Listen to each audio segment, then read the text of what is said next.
Hello all, good evening, and here you are in my polytunnel. So we're in mid-September.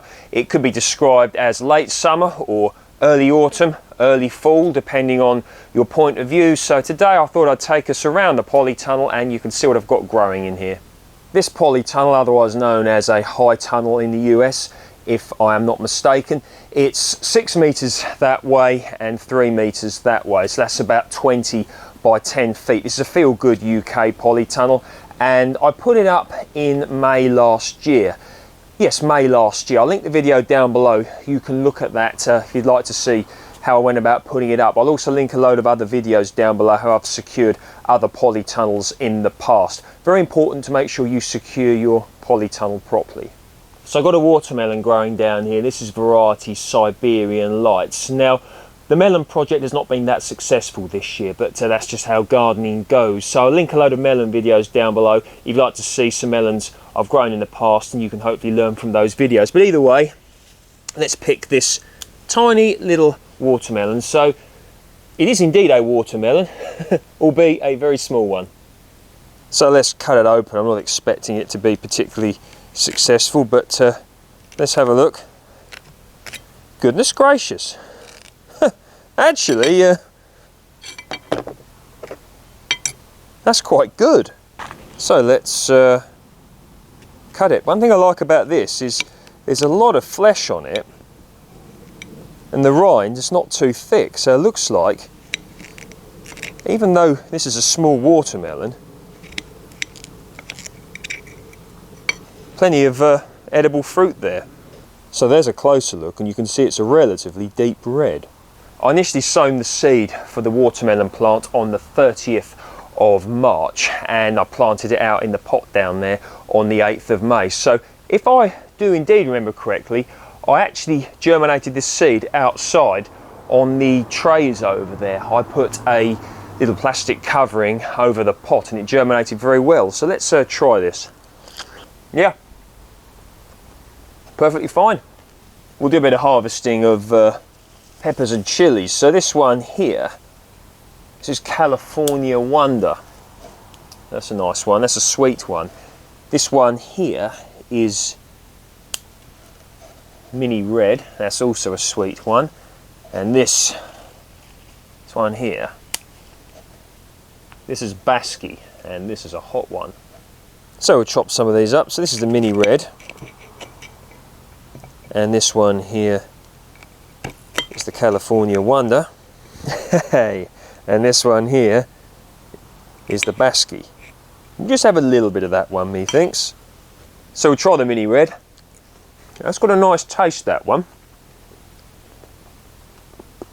This one, California Wonder. Yep, nice taste, very much a supermarket pepper taste. Basky. Actually, that's very mild. It might be that I've got my varieties mixed up.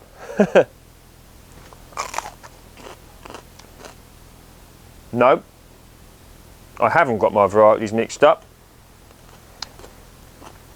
And there is some heat. Maybe it's that most of the heat of the pepper is in the actual pepper itself, but yeah. Edible though.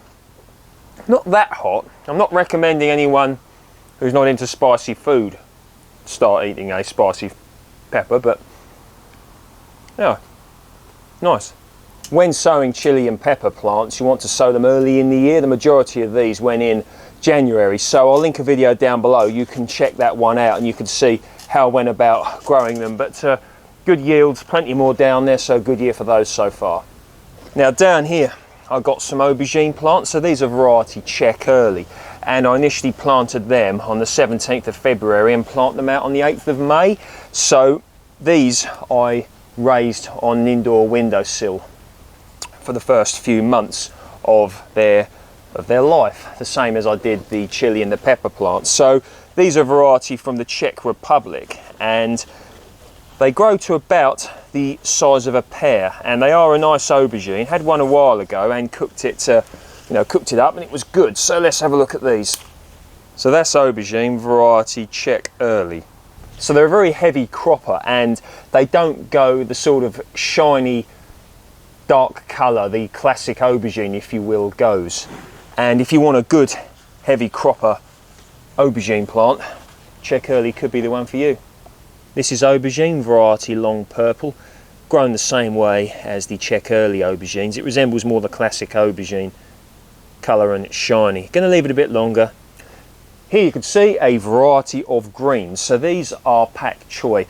I think this is variety prize choi. I've lost the tag, but I think that's what they are. Here I have some wong bok, Chinese cabbage. I've got some beetroot here, got some more wong bok here, 4-hook giant chard here, and here I have some black Tuscan kale. So with regards to Oriental Greens, you have to be careful when you plant them. So these are initially planted on the 4th of July, and you don't want Oriental Greens to be exposed to, or the mature plants to be exposed to longer days and or warmer temperatures, because they can then proceed to bolt, which is why they're in many ways considered a winter crop. So these are looking very good indeed, and by the time these plants reach a mature size, the days should be shorter and hopefully they won't bolt, and there should be some lovely greens to eat for the winter period.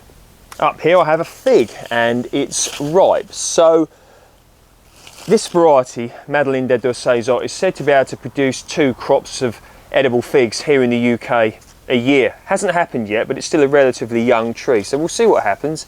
Let's pick the fig and we shall see what it's like. Had some last year and they were very nice indeed. Right, let's have a look. So this is as good as last year, should be nice. Oh yeah, really nice. Could have been left on there a little bit longer probably, but either way, very nice fig indeed. So you can see some chard here. Now this is variety 4-hook giant, which I initially planted the seeds on the 14th of July and planted them out on the 27th of August. They've done very well. They were raised in cell trays in the polytunnel, and I really like growing chard because in general I regard it as relatively pest free. Now when they're small, quite often the birds will go for them, but even when I grow them outside, once they're this stage, nothing seems to want to go near them.